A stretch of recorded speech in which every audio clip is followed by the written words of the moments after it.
सोचिए, एक इंसान है जो अपने समय का दुनिया का सबसे अमीर आदमी है। नाम है जे पॉल गेटी। अब एक रात की बात है, वर्ल्ड वॉर 2 के बाद की। वो अपने मेहमानों को डिनर पर ले जाते हैं, लेकिन रेस्टोरेंट पहुंचकर उन्होंने जो किया वो सच में बहुत हैरान करने वाला था। पता है उन्होंने क्या किया? गेटी ने अपने दोस्तों से कहा, चलो बाहर इंतजार करते हैं। क्यों? क्योंकि ठीक 10 बजे के बाद ना रेस्टोरेंट का जो कवर चार्ज लगता है वो ख़त्म हो जाएगा। मतलब सिर्फ 15 मिनट इंतजार करके वो कुछ पैसे बचाना चाहते थे। दुनिया का सबसे अमीर आदमी। देखिए, ये कहानी पैसे के बारे में एक बहुत गहरी सोच दिखाती है। असली अमीरी इसमें नहीं है कि कितना कमाया, बल्कि असली खेल तो इस बात का है कि कितना बचाया। तो मतलब बात बहुत सीधी है। असली खेल कमाने में एक्सपर्ट बनना नहीं, बल्कि खर्च करने में एक्सपर्ट बनना है। अगर खर्च करने का तरीका ही सही नहीं है ना, तो फिर कमाने के 1000 तरीके भी सीख लो, कोई फायदा नहीं होने वाला। इसको ना ऐसे समझिए। मान लीजिए एक बाल्टी है जिसमें नीचे कई सारे छेद हैं। अब आप ऊपर से चाहे जितना मर्जी पानी भरते रहो, क्या वो कभी भरेगी? नहीं। बिल्कुल यही हाल तब होता है जब हमारी इनकम तो बढ़ती है, लेकिन खर्च करने की आदतें वो वैसी की वैसी ही गलत रहती हैं। तो चलिए इसी उलझन को सुलझाते हैं। इस सफर में हम 7 ऐसे कमाल के नियमों को समझेंगे जिन्हें अपनाकर कोई भी अपनी फाइनेंशियल कंडीशन को, अपनी आर्थिक स्थिति को पूरी तरह से बदल सकता है। ठीक है, तो आते हैं हमारे पहले सिद्धांत पर। यह सिद्धांत है किसी भी चीज की कीमत को देखने का नजरिया बदलने के बारे में, ताकि हर एक खर्च जो हो वो एक सोचा समझा फैसला हो, इम्पल्सिव नहीं। तो अगली बार जब कुछ खरीदने का मन करे ना, तो ये तरीका अपना कर देखिए। मान लीजिए कोई चीज है 5000 रुपए की और आपकी हर घंटे की कमाई है 250 रुपए। सिंपल मैथ्स है। उस चीज के लिए आपको पूरे 20 घंटे मेहनत करनी पड़ेगी। अब खुद से ये सवाल पूछिए, क्या वो चीज सच में मेरे 20 घंटों की मेहनत के बराबर है? यकीन मानिए, ये एक सोच पैसे बचाने में बहुत मदद करती है। चलिए अब दूसरे नियम पर चलते हैं। ये नियम हमें रोजमर्रा की शॉपिंग में होने वाले फालतू और इंपल्सिव खर्चों से बचाता है। और इसके लिए ना कुछ बहुत ही सिंपल सी स्ट्रैटेजीज हैं। ये 5 नियम ना बड़े ही असरदार हैं। देखिए, लिस्ट बनाने से सिर्फ जरूरत का सामान खरीदा जाता है। अकेले शॉपिंग करने से दूसरों के असर से बच जाते हैं। और अगर दुकान में टाइम लिमिट सेट कर ली तो बेवजह घूमने और फालतू चीजें खरीदने का मौका ही नहीं मिलता। और हाँ, भूखे पेट शॉपिंग तो कभी नहीं करनी चाहिए, वरना खाने पीने की चीजों पर बहुत ज्यादा खर्च हो जाता है। सबसे बढ़िया टिप, जब पैसे कम हो ना तब शॉपिंग करें। दिमाग अपने आप सही खर्च करवाएगा। लेकिन हाँ, किफ़ायती होने का एक बहुत बड़ा एक्सेप्शन भी है। इन 3 चीज़ों पर पैसा बचाना मतलब भविष्य में बहुत बड़ा नुकसान झेलना।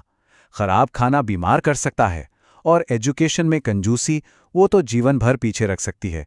याद रखिए, शिक्षा में किया गया इन्वेस्टमेंट सबसे ज़्यादा रिटर्न देता है।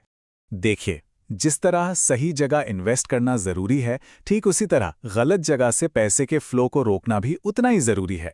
अब एक ऐसे सिद्धांत की बात करते हैं जो ये दिखाता है कि कैसे एक छोटी सी लगातार चलने वाली बुरी आदत को छोड़ने से कितनी बड़ी दौलत बन सकती है। सुनने में शायद यकीन ना हो, लेकिन मैथ्स झूठ नहीं बोलता। सवाल थोड़ा फिल्मी लग सकता है ना, कि क्या वाकई स्मोकिंग जैसी सिर्फ एक आदत छोड़ने से किसी की फाइनेंशियल किस्मत इतनी पलट सकती है? चलिए देखते हैं। जी हाँ, ये बिल्कुल सच है। अगर कोई रोज सिर्फ 100 रुपए की सिगरेट पीने की आदत छोड़ दे और बस उस पैसे को बचाकर इन्वेस्ट करे, तो 40 साल में यही रकम 2 करोड़ रुपए से भी ज्यादा हो सकती है। यह है चक्रवृद्धि ब्याज, यानी कंपाउंडिंग का जादू। अब देखिए ये काम कैसे करता है।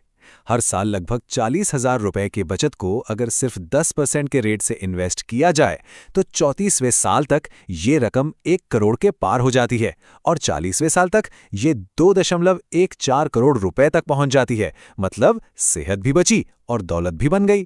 कमाल है ना? चलिए अब आते हैं चौथे और 5वें सिद्धांत पर। ये जुड़े हैं हमारी जिंदगी के 2 सबसे बड़े फाइनेंशियल फैसलों से, कार खरीदना और कर्ज लेना। इन दोनों के लिए ना एकदम साफ साफ नियम होना बहुत जरूरी है। कार खरीदने के लिए एक बहुत ही सिंपल और यादगार नियम है, 24-10 रूल। मतलब 20% डाउन पेमेंट, लोन 4 साल से ज्यादा का नहीं, और ईएमआई महीने की इनकम के 10% से ज्यादा कभी नहीं। इस नियम से यह पक्का हो जाता है कि कार एक जरूरत पूरी करे, बोझ ना बने।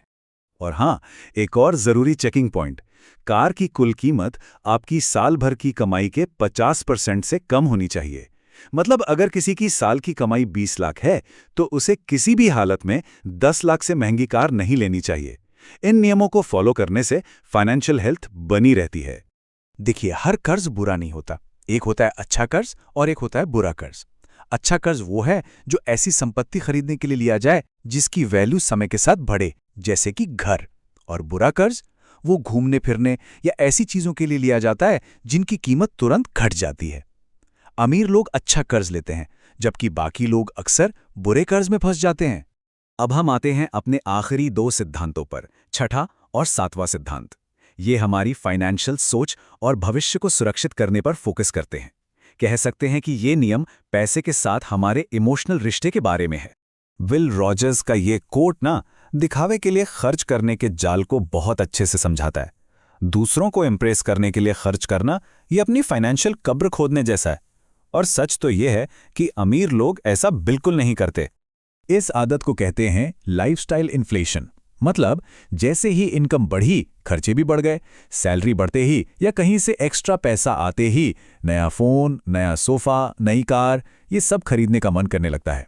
खासकर अगर अचानक कहीं से पैसा आए तो बहुत सावधान रहना चाहिए। एक टिप है, कम से कम 3-4 महीने उस पैसे को हाथ मत लगाइए। इससे इमोशनल फैसलों से बचा जा सकता है। और अब हमारा आखिरी सिद्धांत। देखिए, टैक्स हमारी जिंदगी के सबसे बड़े खर्चों में से एक है, इसलिए इसके लिए प्लानिंग करना कोई चोरी नहीं बल्कि समझदारी है। बल्कि सरकार खुद ऐसा करने के लिए हमें प्रोत्साहित करती है। टैक्स प्लानिंग और फाइनेंशियल सिक्योरिटी दोनों के लिए टर्म इंश्योरेंस एक बहुत अच्छा जरिया है। इसका मेन काम है परिवार को आर्थिक सुरक्षा देना, ना कि इन्वेस्टमेंट से रिटर्न कमाना। इसलिए ये बहुत ज़रूरी है कि बीमा और निवेश को कभी भी मिक्स ना किया जाए।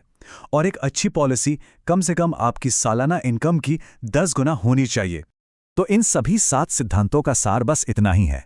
अगर पैसे को सही तरीके से मैनेज किया जाए तो पैसा खुद ब खुद भविष्य को मैनेज कर लेगा। ये खेल कमाई का कम और मैनेजमेंट का ज़्यादा है।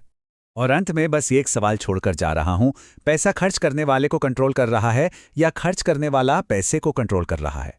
इस सवाल का जवाब ही किसी की भी फाइनेंशियल सक्सेस की कहानी लिखता है।